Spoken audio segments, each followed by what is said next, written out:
ಒಂದು ಹಳ್ಳಿ ಜನರು ಕಷ್ಟಪಟ್ಟು ನಮ್ಮ ದುಡ್ಡನ್ನು ಸಾಕ್ತಾ ಇದ್ರು. ಈ ಹಳ್ಳಿಯ ಒಂದು ರಾಮು ಒಂದು ಊಟ ಕುಡುಪ ಇದ್ದ. ತನ್ನ ಮದುವೆಗೆ ಪ್ರಸಕ್ತರಾಗಿದ್ದ. ರಾಮು ಎಲ್ಲ ಆಡು ಕರುಗಳ ಕಟ್ಕೊಂಡು ಹಾಡು ಕೇಳಿಸ್ಕೊಂಡು ಕಡೆಗೆ ಕಟ್ಕೊಂಡು ಕೂತಾ ಇದ್ದ. ಕಾಡಿನಲ್ಲಿ ಒಂದು ಪರ್ವತ ಇತ್ತು. ಆ ಪರ್ವತದ ಮೇಲೆ ಒಂದು ವಿಶಾಲವಾದ ಮರ ಇತ್ತು. ಈ ನೆರಳಿನಲ್ಲಿ ಕುತ್ಕೊಂಡು ಹಾಡು ಹಾಕ್ತಿದ್ದ. ಆದರೆ ಕುರುಗಳು ಸಹ ಹೋಗುತ್ತಿದ್ದ. ಸಂಧಿ ಹಾಕಿದ್ದಾಗೆ ರಾಮು ಹುಲಿಗೆರೆ ಕರ್ಕೊಂಡು ಹಳ್ಳಿ ಕಡೆಗೆ ಹೋಗ್ತಾ ಇದ್ದ. ಇಡೀ ದಿನ ಬಿಸಿಲಲ್ಲಿ ರಾಮುಗೆ ಒಂದು ನಾಣ್ಯ ಸಿಕ್ತಿತ್ತು. ಈ ನಾಣ್ಯನ ರಾಮು ಮಳೆಗೆ ತಗೊಂಡು ಹೋಗ್ತಿದ್ದ. ಅಮ್ಮ, ನನಗೆ ತುಂಬ ಹಸಿವಾಗಿದೆ, ಸೀನು ನಡಿ ಊಟ ಮಾಡೋಣ. ಏನಮ್ಮ ದಿನ ಅದೇ ರೊಟ್ಟಿ ಚಟ್ನಿ? ಸೀನು ಹಾಗೆ ಹೇಳ್ಬಾರ್ದು. ರಾಮು ಇದನ್ನು ಕಷ್ಟಪಟ್ಟು ಸಂಪಾದಿಸ್ತು. ರಾಮು ನಮಗೆ ಹೊಟ್ಟೆ ತುಂಬ ಅನ್ನ ಆದರೂ ಸಿಗ್ತಾ ಇದೆ. ತಗೋ ಅಮ್ಮ, ಇವತ್ತಿನ ಸಪ್ಮಾನೆ ಸೀನುಗೆ ಏನಾದರೂ ಬೇಡ ಮೇಳ ಹಾಕು. ರಾಮು ಎಲ್ಲ ಕುರಿಗಳ ಕುತ್ಕೊಂಡು ಪರ್ವತಕ್ಕೆ ಬಂದ್ರ. ಆದರೆ ಅಲ್ಲಿ ನೋಡಿದ್ರೆ ಒಂದು ಮರ ಕಡೆಯವನು ಮರವನ್ನು ಕಡಿಯುತ್ತಾ ಇದ್ದ. ಇದನ್ನು ನೋಡಿ ರಾಮ್ಗೆ ಬೇಸರವಾಯಿತು. ರಾಮು ಆ ಮರವನ್ನು ಹಚ್ಕೊಂಡ್ಬಿಟ್ಟಿದ್ದ. ಆ ಮರವನ್ನು ಕಾಪಾಡಬೇಕು ಅಂತ ಯೋಚನೆ ಮಾಡ್ದ. ಓ ಅಣ್ಣಯ್ಯ, ಓ ಅಣ್ಣಯ್ಯ, ನಿಮಗೆ ಮರದ ಬಗ್ಗೆ ಶಾಪದ ಬಗ್ಗೆ ಗೊತ್ತಿಲ್ವಾ? ಎಷ್ಟು ವರ್ಷಗಳ ಹಿಂದೆ ಒಂದು ಋಷಿ ಮನೆ ಒಂದು ಭೂತಕ್ಕೆ ಶಾಪ ಕೊಟ್ಟಿದ್ದ.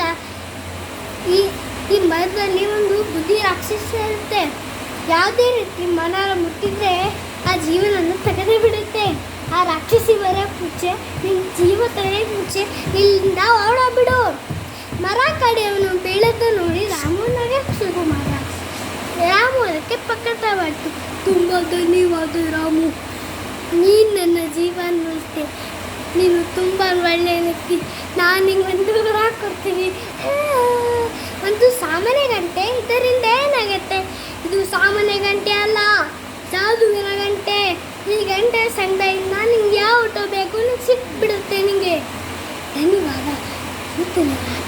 ಆದರೆ ರಾಮು, ನೆನ್ಪಿಟ್ಕೋ, ಈ ಗಂಟೆ ದಿನದಲ್ಲಿ ಒಂದೇ ಬಾರಿ ಕೆಲಸ ಮಾಡೋದು, ಗೊತ್ತಾಯ್ತಾ?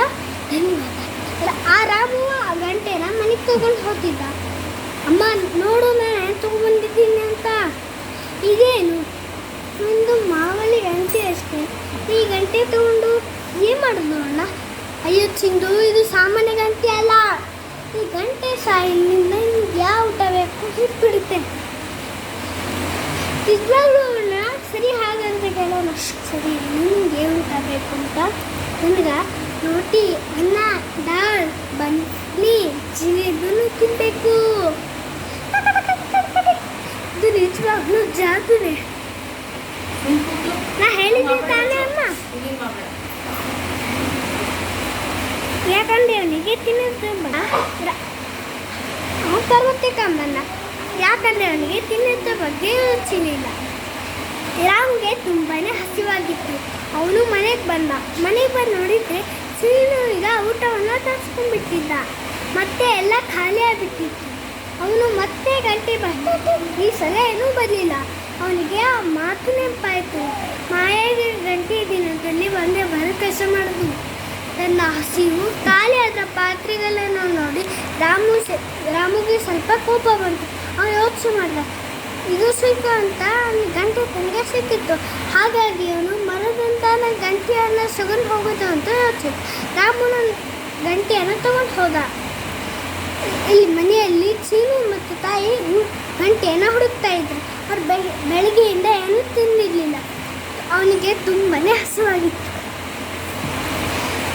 ರಾಮು ಈಗ ಮನೆಗೆ ಬಂದ. ಮತ್ತು ರಾಮನ ನೋಡಿ, ಅಣ್ಣ, ನನಗೆ ತುಂಬ ಹಸಿವಾಗಿದೆ. ಮತ್ತು ಜಾದು ಗಂಟೆ ಕೂಡ ಸಿಗ್ತಾ ಇಲ್ಲ. ಅದು ಕಿಲ್ಲಿದೆ. ಇದರ ಜೊತೆ ತಗೊಂಡು ಹೋಗಿದೆ. ಆದರೆ ಯಾಕೆ? ಪಾಪ ಚಿನ್ನು ಬೆಳಗ್ಗೆಯಿಂದ ಹಸಿವಿನಿಂದ ಸಾಯ್ತಾ ಇದ್ದಾನೆ. ನೀನು ಬರೀ ನಿನ್ನ ಹೊಟ್ಟೆನ ಮಾತ್ರ ತುಂಬಿಸ್ಕೋಬೇಕು ಅಂತಿದೆ. ಇಲ್ಲಮ್ಮ, ಆದರೆ ಏನೂ ಅಲ್ಲ. ಅಣ್ಣ, ನೀವು ಯಾಕೆ ನನ್ನ ಕ್ಷಮಿಸ್ಬಿಡು ಅಮ್ಮ. ನಾನು ತುಂಬಾ ಸ್ವಾರ್ಥಿ ಆಗಿಬಿಟ್ಟಿದ್ದೆ. ನಾನೇನು ಮಾಡಲ್ಲ. ನಾನು ಏನು ಮಾಡಲ್ಲ. ಯಾವ್ದು ಪಾಠಗಳೇನು ಅಂದರೆ ನಾವು ಯಾವತ್ತೂ ಸ್ವಾತೃಗಳಾಗಬಾರ್ದು, ಯೋಚನೆ ಮಾಡಬೇಕು.